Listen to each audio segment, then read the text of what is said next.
Bismillahirrahmanirrahim. Assalamualaikum warahmatullahi wabarakatuh. Selamat pagi untuk kita semua. Alhamdulillah pada pagi hari ini kita bisa melakukan presentasi. Baik kami dari kelompok 4, sub 2 yang beranggotakan saya sendiri Zulkarnain Eskom, kemudian ada Pak Zulfahmi Batubara SPD, kemudian ada Bu Ida Fitriani Panjaitan SPD, kemudian Pak Zulhadi SPD. Pengampu materi Gadis Melani Rusli SH, penyelenggara BP SDM Sumatera Utara.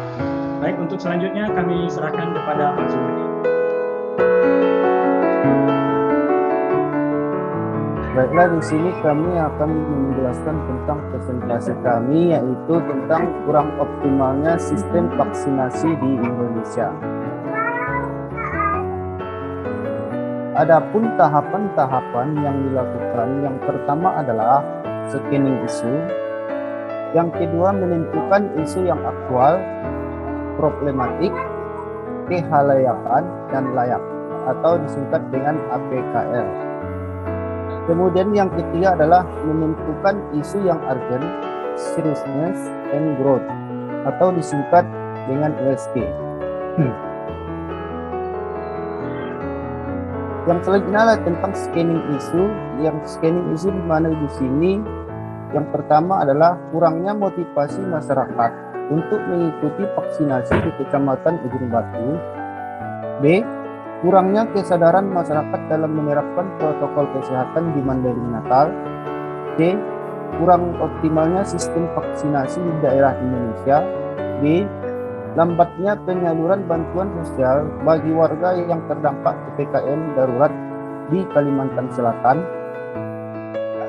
Untuk mengetahui apakah isu tersebut termasuk isu yang kritikal atau tidak, maka dilakukan dengan menggunakan metode APKL, yaitu aktual, problematik, kelayakan, dan kelayakan. Berdasarkan analisis isu tersebut, maka kami temukan yang pertama, kurangnya motivasi masyarakat untuk mengikuti vaksinasi di Kecamatan Ujung Batu. Itu kriteria APKL-nya terpenuhi semua. Begitu juga dengan isu yang kedua, kurangnya kesadaran masyarakat dalam menerapkan protokol kesehatan di Mandailing Natal juga memenuhi semua.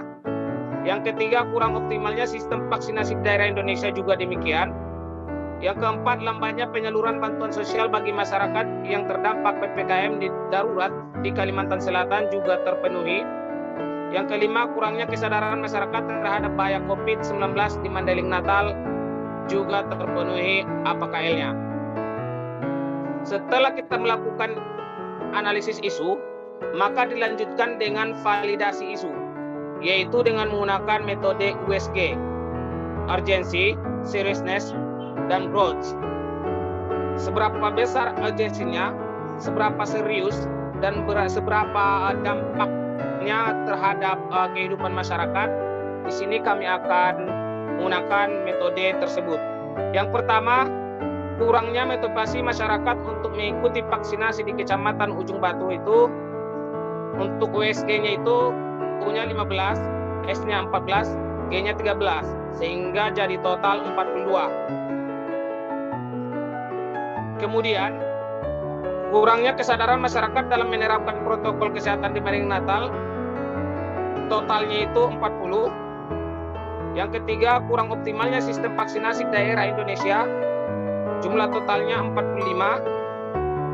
Yang keempat, lambatnya penyaluran bantuan sosial bagi warga yang terdampak PPKM darurat di Kalimantan Selatan, totalnya itu 40. Yang terakhir, kurangnya kesadaran masyarakat terhadap bahaya COVID-19 di Mandailing Natal, totalnya 41. Sehingga setelah di ranking, maka diperoleh isu yang paling kritikal, yang paling mendesak untuk dicari solusinya, yaitu kurang optimalnya sistem vaksinasi di daerah Indonesia dengan total 45. Baik, sesudah kami melakukan metode AKPL, kami melanjutkan dengan analisis isu menggunakan USG. Lalu untuk hubungkan sebab akibat dari semua isu, menemukan sebab-sebab dari penyebab utamanya menggunakan fishbone diagram. Dengan ini kami memilih ada 5M. Yang pertama, pengukuran terhadap vaksin itu sendiri ada beberapa sebabnya. Efektivitas vaksin yang berbeda-beda, efektivitas vaksin yang kurang jelas. Pada bagian yang kedua, mesin, yaitu teknologinya, kurangnya alat dalam pembuatan vaksin itu sendiri. Pada bagian yang ketiga, man atau orangnya, di sini kurang percaya dirinya Indonesia terhadap SDM bangsanya sendiri. Yang kedua, pendapat dari ahli medis yang berbeda-beda terhadap vaksinasi. Dan yang ketiga, banyak oknum yang memanfaatkan kesempatan dalam penyebaran vaksin COVID-19. Material ini mengenai produk vaksinnya itu sendiri, kurangnya jumlah vaksin menyebabkan belum optimalnya pemberian terhadap masyarakat, dan vaksin ini sendiri masih harus diimpor, jadi penyaluran vaksin itu tidak secara menyeluruh, bertahap dilalui. Untuk yang kelima, yang terakhir itu metodenya. Di sini metode maksudnya proses pembuatan dari vaksin. Pembuatan vaksin ini tidak dilakukan di Indonesia, menyebabkan butuh waktu lama. Dan yang terakhir di bagian metode, uji klinis vaksin yang kurang meyakinkan, sehingga masyarakat juga kurang percaya terhadap vaksin itu sendiri.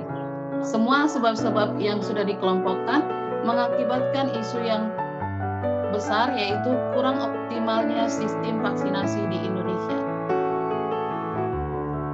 Baik, setelah langkah-langkah di atas kami lakukan, maka dapat kami tutup dengan kesimpulan, yaitu adanya beberapa isu yang menyebabkan polemik vaksin COVID-19 di Indonesia, yaitu sebagai berikut. 1. Kurang jelasnya efektivitas vaksin COVID-19. 2. Adanya pendapat ahli atau tenaga medis yang berbeda. Yang ketiga, kurangnya jumlah vaksin. Yang keempat, kurang percayanya terhadap SDM bangsa sendiri. Yang kelima, pembuatan vaksin tidak dilakukan di Indonesia. Kemudian saran, 1. Memberikan edukasi yang baik dan gencar kepada masyarakat.